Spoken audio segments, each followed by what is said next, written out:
Hi everyone. In today's tutorial, we will show you how to add a Discord widget to your Wix website.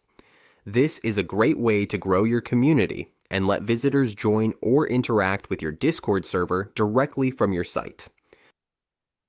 On your Wix editing dashboard, the first thing we need to do is open a new tab and go to your Discord channel.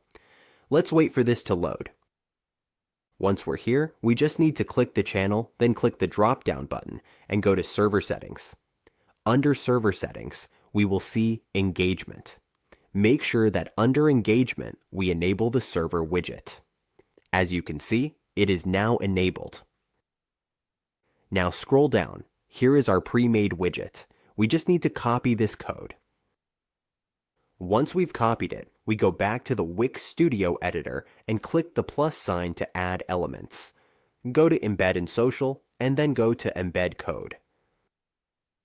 Once we're here, we just need to click Embed Code.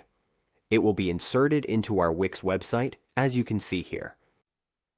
Now, once we click the embed code, we will see the full code editor. We just click inside it and then paste the widget code from Discord. Then we click Update. And there we go. We can now see our Discord widget on the page. We just need to adjust the size and place it where we want. And that's how we add a Discord widget to our Wix website. With this simple integration, we can connect our site to our community and boost engagement.